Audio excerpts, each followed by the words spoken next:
Hello दोस्तों, अगर आप गेम ऑफ थ्रोन यूनिवर्स के फैन हो तो आप बिल्कुल सही चैनल पर आए हो, क्योंकि मैं यहाँ पर गेम ऑफ थ्रोन की बुक को लाइन वाइज एक्सप्लेन करता हूँ। और जिन भी दोस्तों को गेम ऑफ थ्रोन से रिलेटेड बुक को पढ़ना है तो वो मेरा टेलीग्राम चैनल ज्वाइन कर ले, लिंक डिस्क्रिप्शन में दिया हुआ है। तो दोस्तों, आज के इस वीडियो में अपने बात करने वाले हैं फायर एंड ब्लड बुक के चैप्टर 5 के बारे में, जिसका नाम है 3 हेड्स हेड द ड्रैगन। तो चलिए बिना किसी देरी के इस वीडियो को शुरू करते हैं।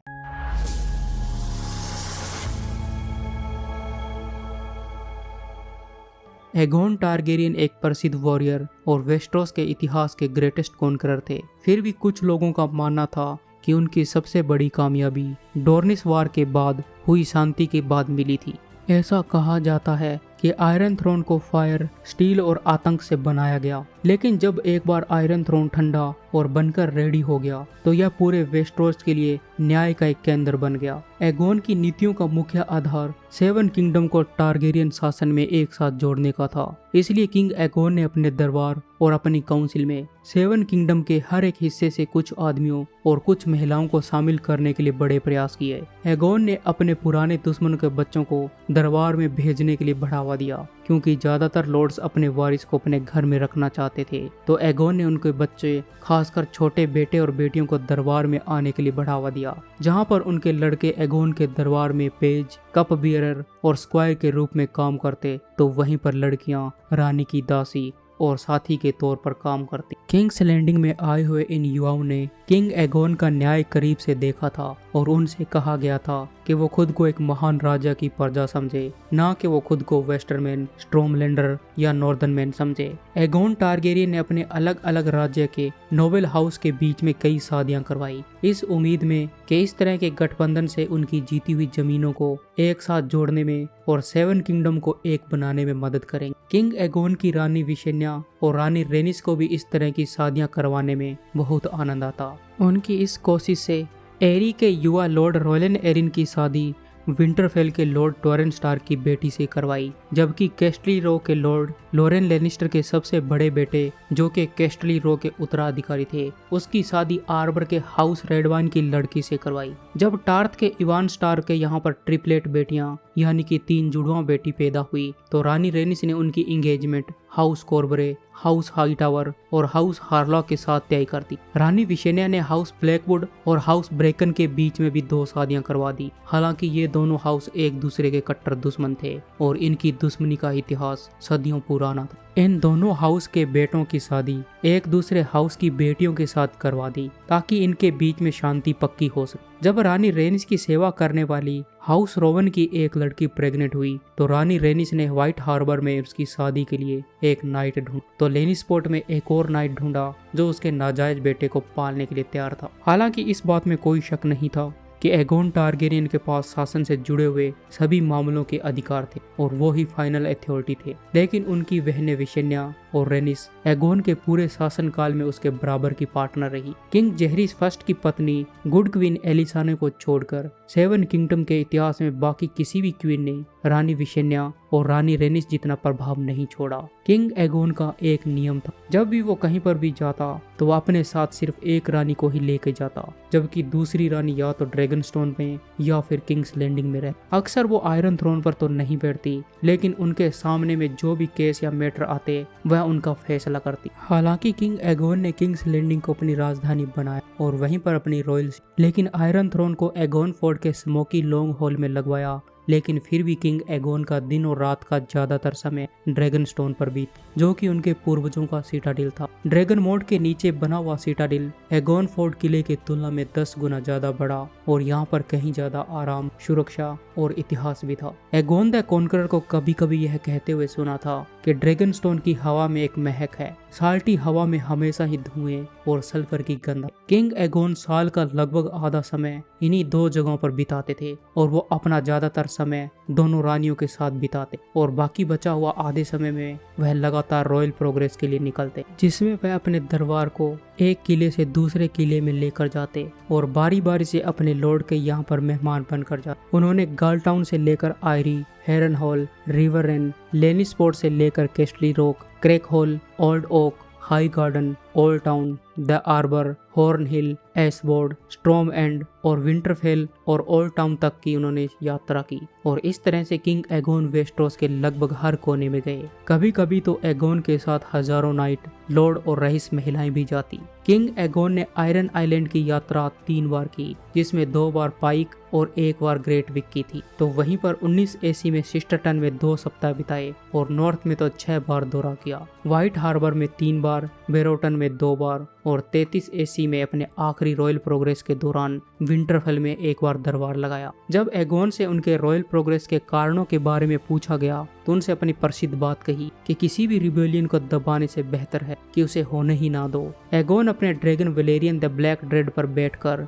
और सिल्क और स्टील के चमकते हुए सैकड़ों नाइट के साथ जब अपनी पूरी ताकत के साथ गुजरता तो किंग एगोन की एक झलक ही बेचैन लॉर्ड के मन में वफादारी जगाने के लिए काफी था। किंग एगोन ने आगे कहा, स्मॉल फोक और आम लोगों को भी समय समय पर अपने राजा को देखने की जरूरत होती है और उन्हें यह पता होना चाहिए कि वो अपनी शिकायत अपने राजा के सामने रख सके। रॉयल प्रोग्रेस का ज्यादातर समय दावत, महफिलों, शिकार और हॉकिंग में गुजरता था, क्योंकि हर कोई लॉर्ड अपनी शान और शौकत और मेहमानबाजी में दूसरे लॉर्ड से आगे निकलने की कोशिश कर। लेकिन किंग एगोन जहाँ पर भी जाते वहाँ पर वो अपना दरबार जरूर लगा, चाहे वह किसी बड़े लॉर्ड के किले में हो या फिर किसी किसान के खेत में काई लगे पत्थर पर, किंग कहीं पर भी अपना दरबार लगा देते थे। किंग एगोन अपने 6 मिस्टर को साथ लेकर चलते थे ताकि वो लोकल लॉ, कस्टम और हिस्ट्री से जुड़े हुए किसी भी सवाल का जवाब दे सके और किंग द्वारा दिए गए आदेशों और उनके फैसलों को नोट कर सके। किंग एगोन ने बाद में अपने बेटे एनी से कहा था कि एक लॉर्ड को उस जमीन के बारे में पता होना चाहिए जिस पर वो राज करता है। किंग एगोन ने अपनी यात्राओं के दौरान 7 किंगडम और वहाँ के लोगों के बारे में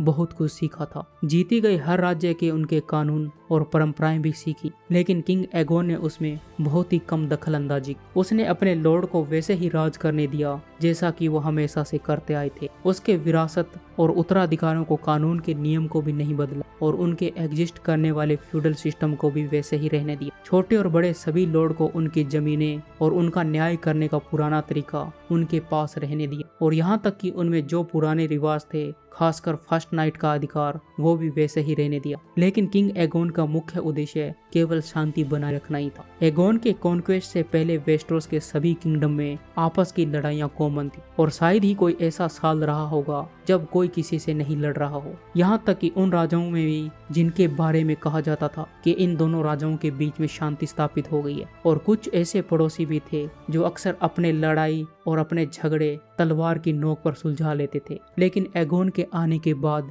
ये सब कुछ खत्म हो। छोटे लॉर्ड और लैंडर्ड नाइट से अब उम्मीद की जाती थी कि वो अपने झगड़े अपने लॉर्ड के पास लेके और उनके फैसले को माने। तो वहीं पर अगर किंगडम के ग्रेट हाउस के बीच का कोई मैटर हो तो उसका फैसला द क्राउन यानी कि किंग एगोन ने आदेश दिया कि किंग्स पीस यानी कि राजा की शांति ही अब 7 किंगडम का सबसे बड़ा कानून, और जो कोई भी लॉर्ड किंग एगोन की परमिशन के बिना किसी भी तरीके से लड़ाई करेगा उसे या तो बागी और आयरन थ्रोन का दुश्मन माना जाएगा। किंग एगोन ने पूरे किंगडम में कस्टम ड्यूटी और टैक्स को रेगुलेट करने वाले कानून के आदेश दे दिए ताकि कोई लॉर्ड, कोई व्यापारी किसी भी स्मॉल फोक और गरीब जनता को ना लूट सके, क्योंकि पहले हर एक बंदरगाह पर हर एक छोटे लॉर्ड किराएदारों, छोटे लोगों और व्यापारियों से जितना चाहे उतना टैक्स वसूलने के लिए आजाद था। किंग एगोन ने यह भी ऐलान कर दिया कि धार्मिक पुरुष और महिलाओं की जमीनें और उनकी संपत्ति पर कोई भी टैक्स नहीं लगेगा। उनके द फेथ को यह भी अधिकार दिया कि वो अपने सेप्टन, स्वर्ण ब्रदर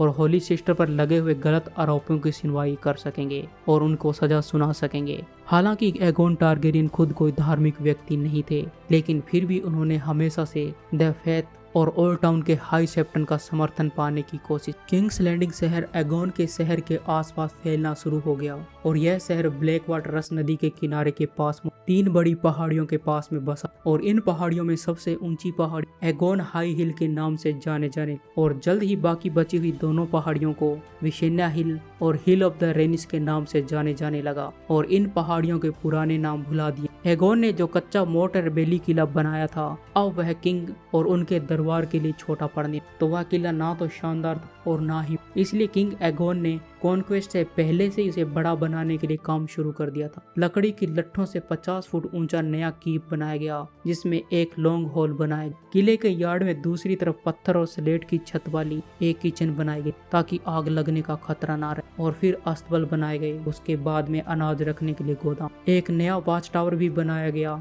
जो पुराने वाले वॉच टावर से दुगना ऊंचा और जल्द ही एगोन फोर्ट की दीवारें बाहर की तरफ फैलने लगी, इसलिए एगोन हिल के बड़े हिस्से को घेरती हुई एक नई बाड़ पेडिसेट बनाई, जिसमें बैरक, आर्मरी, सेप्ट और ड्रम टावर के लिए काफी जगह खुल गई। पहाड़ियों के नीचे नदी के किनारे पर पोर्ट और बंदरगाह बन गए, जहां पर पहले कुछ ही मछली पकड़ने वाली नाव हुआ करती थी, और अब वहां पर ओल्ड टाउन और फ्री सिटीज के ट्रेडर की शिप वलारियन और सेल्टिगार के लोंग्स बंधे हुए थे। मेडनपुल और डस्कनडेल से होने वाला ज्यादातर ट्रेड और व्यापार अब किंग्स लैंडिंग में।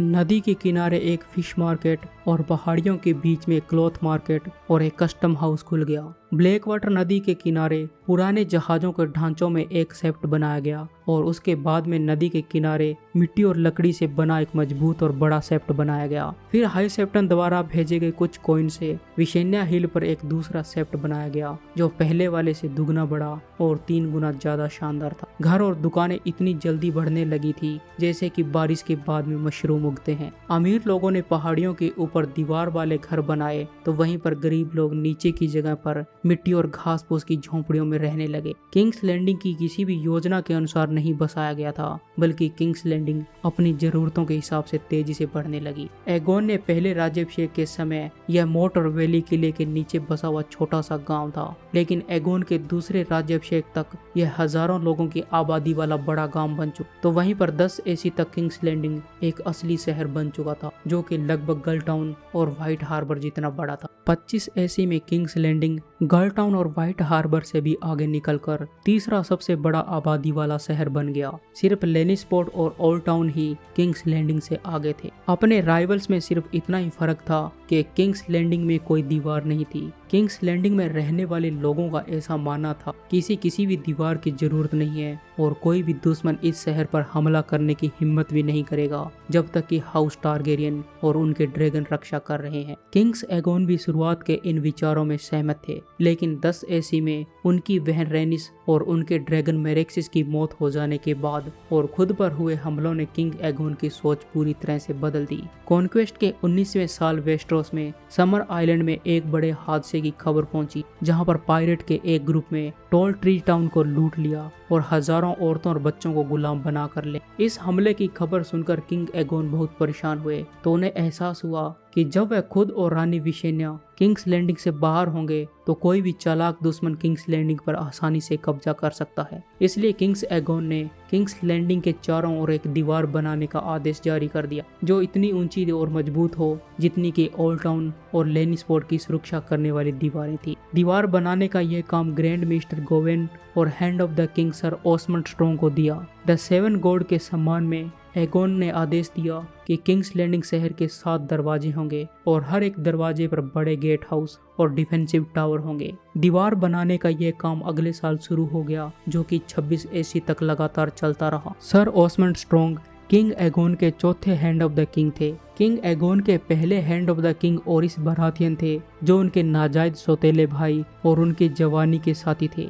लेकिन लॉर्ड ओरिस बराथियन को डोर्निस वार के दौरान बंदी बना लिया गया और उसका तलवार चलाने वाला हाथ काट दिया गया। जब उसे फिरौती देकर किंग्स लैंडिंग में वापस लाया गया, तब ओरिस बराथियन ने हैंड ऑफ द किंग का पद छोड़ दिया और कहा, हैंड ऑफ द किंग के पास में अपना खुद का हाथ होना चाहिए, और मैं नहीं चाहता कि लोग हैंड ऑफ द किंग के बजाय स्टंप ऑफ द किंग यानी कि राजा का टुंडा कहे। उसके बाद एगोन ने रिवरन के लॉर्ड एडमंड टली को हैंड ऑफ द किंग बनाया। लॉर्ड एडमंड टली ने 7 AC से लेकर 9 AC तक हैंड ऑफ द किंग के रूप में सेवा की, लेकिन जब उसकी पत्नी की प्रेगनेंसी में मौत हो गई तो उन्होंने फैसला किया कि उसके बच्चों को 7 किंगडम से ज्यादा जरूरत है। तो एडमंड टली ने रिवरलैंड वापस जाने की अनुमति मांगी, और उसके बाद में क्ला आइलैंड के लॉर्ड एल्टन सेल्टिगार ने लॉर्ड एडमंड टली की यह जिम्मेदारी संभाली और 17 AC तक अपने नेचुरल डेथ तक हैंड ऑफ द किंग के तौर पर अच्छे से काम किया। उसके बाद में किंग एगोन ने सर ओस्मंड स्ट्रॉन्ग को हैंड ऑफ द किंग बना दिया। ग्रैंड मिस्टर गोवेन भी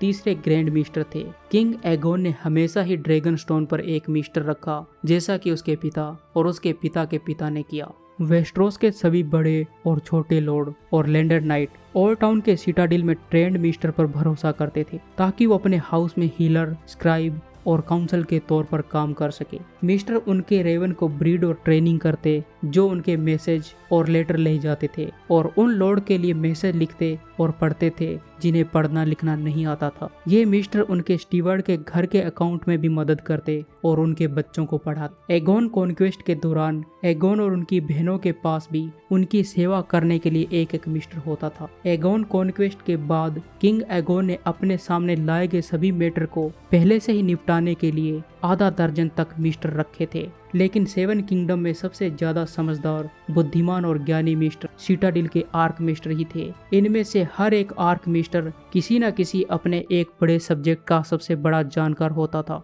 5 AC में किंग एगोन को लगा कि ऐसे बुद्धिमान आर्क मिस्टर से किंगडम को फायदा हो सकता है, इसलिए उन्होंने सिटाडिल के कॉन्क्लेव से कहा कि वो अपने किसी मेंबर को उनके पास में भेजे जो किंग्स लैंडिंग के गवर्नेंस से रिलेटेड सभी मैटर में उनको एडवाइस करे और कंसल्ट कर सके। इसलिए किंग एगोन के कहने पर ग्रांड मिस्टर का नया पद बना दिया गया। पहले ग्रांड मिस्टर आर्च मिस्टर ओलिडर थे जो हिस्ट्री कीपर यानी कि हिस्ट्री से रिलेटेड डॉक्यूमेंट को मेंटेन रखते थे। आर्च मिस्टर ओलिडर बहुत ज्यादा पढ़े लिखे व्यक्ति थे, लेकिन उसकी उम्र काफी ज्यादा हो गई और ग्रैंड मिस्टर का पद संभालने के 1 साल से भी कम समय में वो बुढ़ापे के कारण मर गए। अब उसकी जगह लेने के लिए कॉन्क्लेव ने आर्क मिस्टर लायोस को चुना, जिसकी अंगूठी, रॉड और उसका मास्क गोल्ड का बना हुआ था, और ये आर्क मिस्टर लायोस पहले वाले आर्च मिस्टर से ज्यादा मजबूत साबित हुआ। 12 AC तक आर्क मिस्टर लायोस ने 7 किंगडम की अच्छे से सेवा की। जब एक बार वो कीचड़ में फिसल कर गिर गए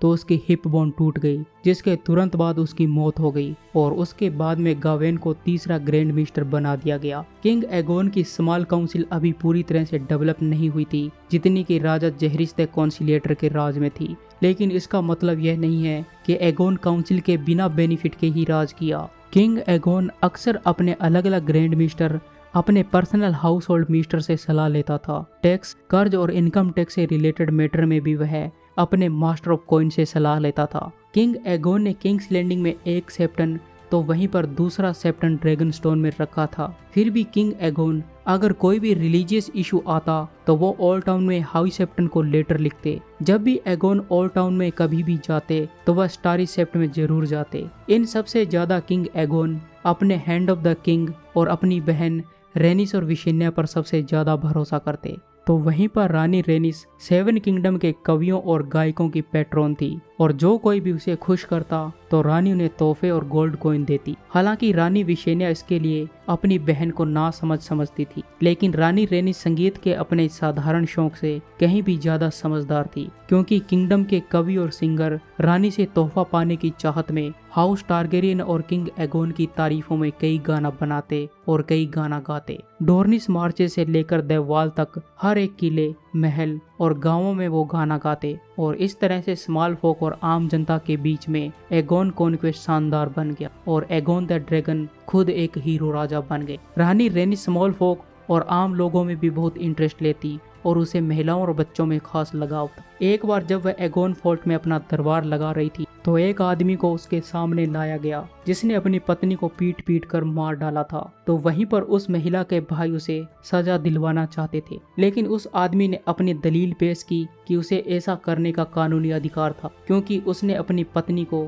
किसी दूसरे मर्द के साथ बिस्तर में देखा था। 7 किंगडम में गलती करने वाली पत्नी को सजा देने का यह पति का अधिकार अच्छी तरीके से लागू किया गया था, सिवाय डॉर्न के। उस आदमी ने यह भी बताया कि जिस रॉड से उसने अपनी पत्नी को पीटा है वह उसके अंगूठे से ज्यादा मोटी नहीं थी और सबूत के तौर पर उसने वह रॉड रानी के सामने पेश की। जब रानी ने उस आदमी से पूछा कि तुमने कितनी बार अपनी पत्नी को पीटा है तो वह आदमी कोई भी जवाब नहीं दे सका, लेकिन मरी हुई महिला के भाइयों ने जोर देकर कहा कि उसे 100 बार पीटा गया है। तब रानी रेनिस ने अपने मिस्टर और सेप्टन से एडवाइस ली और फिर अपना फैसला सुनाया। रानी रेनिस ने कहा, एक बदचलन पत्नी ने 7 गॉड को नाराज किया है और औरतों को अपने हस्बैंड के प्रति वफादार और उसकी बात को मानने वाला होना चाहिए, इसलिए उसे सजा मिलनी चाहिए। द सेवन के 7 फेस है, इसलिए सजा सिर्फ 6 ही वार में होनी चाहिए थी, क्योंकि 7वां वार तो केवल द स्ट्रेंजर के लिए है और द स्ट्रेंजर मौत का चेहरा है। इसलिए इस आधार पर उस आदमी के पहले 6 वार ही कानूनी थे,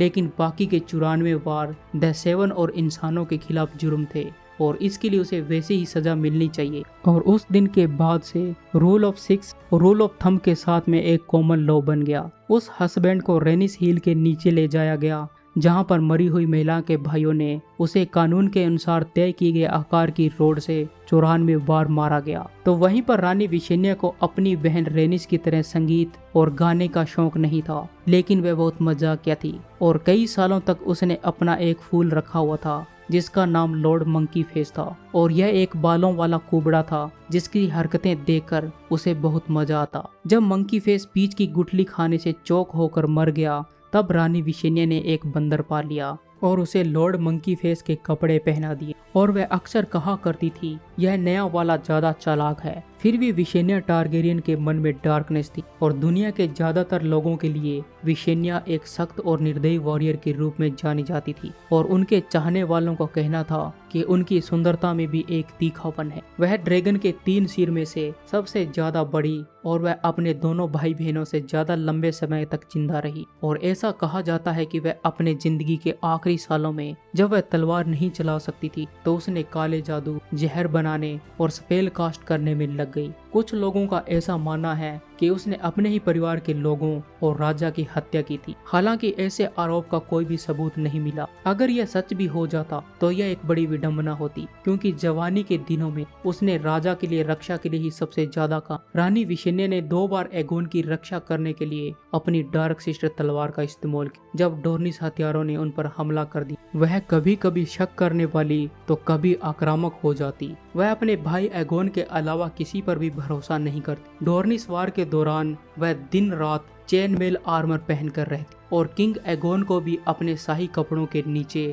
आर्मर पहनने की सलाह देती। जब एक बार एगोन ने मना कर दिया, तब विशेन्या को बहुत गुस्सा आया और उसने कहा, भले ही तुम्हारे हाथ में ब्लैक फायर तलवार हो, पर तुम एक इंसान हो और मैं हमेशा तुम्हारे साथ नहीं रह सकती। जब किंग एगोन ने कहा कि मेरे पास बॉडीगार्ड है, तब रानी विशेन्या ने अपनी डार्क सिस्टर तलवार निकाली और किंग एगोन के गाल पर हल्का सा कट मार दिया, जिससे एगोन के बॉडीगार्ड को हिलने तक का भी मौका नहीं मिला। तब विशेन्या ने कहा, तुम्हारे बॉडीगार्ड बहुत स्लो और लेजी है, देखो मैंने तुम्हें कितनी तेजी से घायल कर दिया, उतनी ही तेजी से मैं मार भी सकती थी, तुम्हें बेहतर सुरक्षा की जरूरत है। तब खून से लथपथ किंग एगोन के पास रानी विशेन्या की बात मानने के अलावा और कोई भी चॉइस नहीं थी। कई राजाओं के पास उनकी रक्षा करने के लिए उनके चैंपियन होते थे, तो किंग एगोन तो पूरे 7 किंगडम के राजा थे। तब रानी विशेन्या ने यह फैसला किया कि राजा की रक्षा करने के लिए 7 चैंपियन होने चाहिए और इस तरह से किंग्स गार्ड बना। किंग्स गार्ड 7 वॉरियर नाइट का एक ग्रुप था जो कि किंगडम के सबसे बेहतरीन नाइट और वॉरियर थे। Kings guard pure white colour के बने हुए कपड़े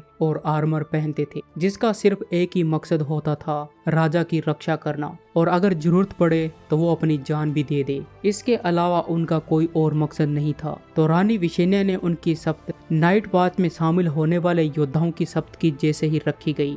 द वॉल के ब्लैक क्लॉक योद्धाओं की तरह व्हाइट स्वार्ड भी अपनी पूरी जिंदगी भर सेवा करेंगे और वो अपनी सारी जमीन, अपने टाइटल और अपनी सारी संपत्ति को छोड़कर और कभी ना शादी करने की शपथ लेकर सिर्फ पवित्र और आज्ञाकारी का जीवन जिएंगे, जिसमें उन्हें कोई इनाम और कोई रिवार्ड नहीं मिलेगा, लेकिन उन्हें बहुत सम्मान और ऑनर मिलेगा। किंग्स गार्ड में शामिल होने के लिए बहुत सारे नाइट अपनी दावेदारी पेश करने के लिए किंग एगोन के सामने आए। तब किंग एगोन ने यह तय करने के लिए एक बड़ा टूर्नामेंट आयोजित करने के बारे में सोचा कि उनमें से सबसे बड़ा काबिल कौन होगा, लेकिन रानी विशेन्या इसके लिए भी तैयार नहीं थी और उसने कहा कि किंग्स गार्ड के नाइट बनने के लिए केवल युद्ध कौशल ही काफी नहीं होता। वह ऐसे लोगों से राजा की सुरक्षा का जोखिम नहीं उठाना चाहती थी जिनकी वफादारी पक्की ना हो, चाहे वो युद्ध में कितनी ही अच्छे से प्रदर्शन क्यों ना कर ले। रानी विशेन्या ने खुद उन 7 वॉरियर नाइट को चुना और जिन भी वॉरियर को रानी विशेन्या ने चुना उसमें से कुछ यंग तो कुछ ओल्ड, कुछ लंबे और कुछ छोटे, तो कुछ काले और कुछ गोरे लोग शामिल और वो लोग 7 किंगडम के हर एक कोने से आए। कुछ छोटे बेटे थे तो कुछ पुराने खानदानों के वारिस जिन्होंने राजा की सेवा करने के लिए अपनी विरासत छोड़ दी, और उनमें से एक हेजनाइट तो दूसरा बास्टर्ड था। वो सब काफी फुर्तीले, स्ट्रॉन्ग और हर एक चीज पर नजर रखने वाले, तलवार और ढाल चलाने में और राजा के प्रति पूरे समर्पित थे। ये एगोन के 7 किंग्सगार्ड के नाम है, जैसा कि किंग्सगार्ड की बुक व्हाइट बुक में लिखा है। सर रिचर्ड रूट, कॉर्नफील्ड के bastard sir Addison Hill, sir Gregor Goode और उसके भाई sir Griffin Goode, sir Humfrey the Mummer, sir Robin Darklyn जिसे बाद में डार्क रॉबिन के नाम से जाना जाता है, और लॉर्ड कमांडर सर कॉर्लिस वलारियन। इतिहास गवाह है कि रानी विशेन्या ने अपने सभी किंग्सगार्ड का चुनाव बिल्कुल सही किया था। उसके किंग्सगार्ड में से 2 किंग्सगार्ड ने राजा की रक्षा करते हुए अपनी जान दे दी, और बाकी सभी ने अपनी जिंदगी के आखिरी सांस तक बहादुरी के साथ सेवा की। उसके बाद बहुत से बहादुर लोगों ने उन किंग्सगार्ड के नक्शे कदम पर चलते हुए व्हाइट बुक में अपना नाम लिखवाया और व्हाइट क्लॉक पहना। किंग्सगार्ड आज भी सम्मान का प्रतीक माना जाता है। रॉबर्ट्स रिबेलियन में टारगेरियन वंश के खत्म होने से पहले एगोन द ड्रैगन के बाद 16 टारगेरियन आयरन थ्रोन पर बैठे। इन राजाओं में कुछ बुद्धिमान, कुछ मूर्ख, कुछ क्रूर तो कुछ दयालु, कुछ अच्छे तो कुछ बुरे, सभी तरह के राजा शामिल थे। फिर भी अगर ड्रैगन राजाओं को उनकी विरासत यानी कि उनके द्वारा छोड़े गए कानून, इंस्टीट्यूशन और इम्प्रूवमेंट के आधार पर देखा जाए तो किंग एगोन फर्स्ट का नाम इस लिस्ट में सबसे ऊपर आएगा। किंग एगोन ने न केवल युद्ध में बल्कि शांति के समय में भी एक महान शासक के रूप में अपनी पहचान छोड़ी। और ये चैप्टर यहीं पर समाप्त हो जाता। तो दोस्तों, कैसे लगा यह वीडियो कमेंट में जरूर। अगर यह वीडियो पसंद आया हो तो इस वीडियो को लाइक, शेयर और सब्सक्राइब करना ना भूलें। मिलते हैं जल्द इसके अगले चैप्टर के साथ। Thank you for watching this video. Signing.